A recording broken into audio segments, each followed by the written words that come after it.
let's look at Home Depot. First off, read this disclaimer carefully and do your good deed of today by liking and subscribing. So we go here to, the other themes. And Home Depot is in a theme that I just call Home Improvement. A 28% here move from the 52-week low, but minus 33% average pullback. Okay, so here is Home Improvement, Home Depot. 48-ish% here from the low. And Home Depot is, trading at, well, pretty close here to the 52-week highs. But you see that there's been a very substantial correction in some other companies. I did consider, making a video with a bit of a bullish take on Bed Bath & Beyond, but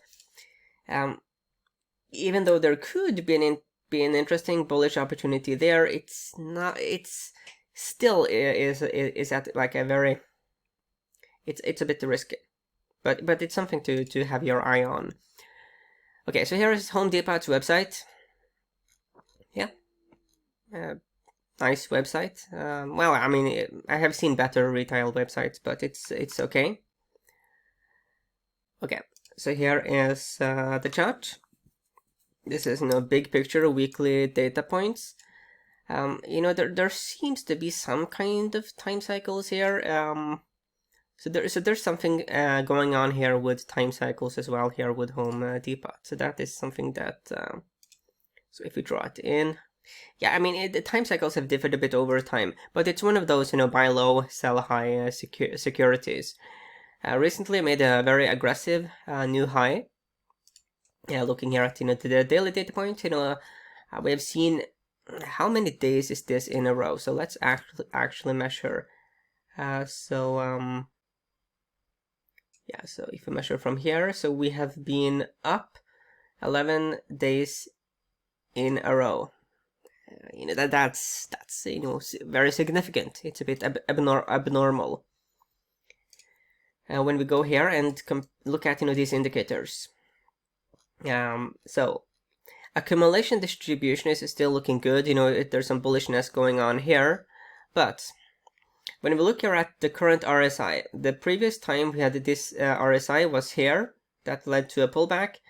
And when you look here at the distance from the purple 20-week, green 50-week, blue 100-week, and the red 200-week moving average. The previous time we had these kinds of readings, we did see a correction down to the purple 20-week moving average. Then we go further back to this time. And then you can look here to the right, what happened, the readings we had on the RSI and these moving averages, that also led to a pullback. That actually went all the way down here to the green 50-week moving average. So if we go way back, we have to actually go way back here to 2018 to find a time where we had more extreme readings. So during this time, we did have a very...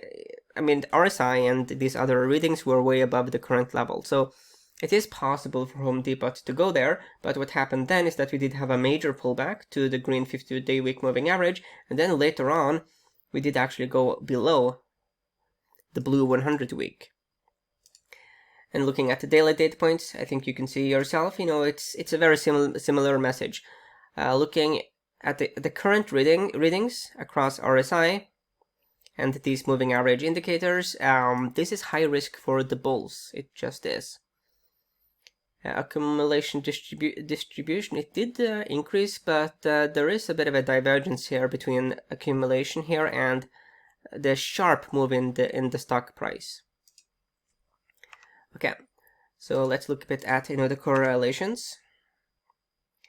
Okay. So there's a 95% long-term correlation with the S&P 500, and 95 also with the Home Builders ETF, and 86% positive with retail. And then minus 73% negative with the dollar index. Looking short-term, 75% with the S&P, which is strong-ish.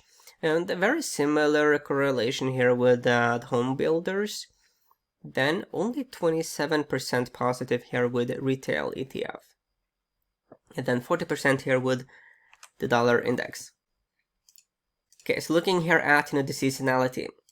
So if we go here to the last 10 years, then we do see that November is very, very strong. So that is something to take into account. But December is the weakest month. So that's something to just be aware of. Over the last 20 years, then we do see that yes, November is a strong month. Then again, December is more mediocre. So it's possible that the bulls could push it a bit more, but the seasonality around the corner, after November, increases the probability of a correction. When we look here at the fundamentals, because we are above, these trend lines, so when you look here at the stock price vis-a-vis these price targets, then you see that, they are, basically we are overvalued. And these are, big names in the business, Citigroup, Wells Fargo. Yeah. So from a fundamental perspective, it's very stretched. If we take Loop Capital's price target into account, they suggest the minus 11% downside. Looking at Saks. Number 2 buy, C-Value A Growth D Momentum. Industry rank, top 6%. Building products retail. So they have a more bullish lean. Dividend is 1.8%. So yeah. So if I were to sum up here, I think that the technical analysis showed that the current readings are historically just high risk for the bulls. When you look at what happened in the past, when we had similar signals, it usually resulted in some significant correction. We did, however, find times where we went even higher, on those indicators. So that's a possibility. But this is currently risky, for the bulls. It just is. The seasonality complicates the picture a bit because of the strength of November. So it is possible that the strength of November could limit how aggressive the bears are, but then again, December was a bit lackluster. The fundamentals, the price targets definitively gave us a bearish signal, though Saks was a bit mixed. All in all, I lean more bearish here.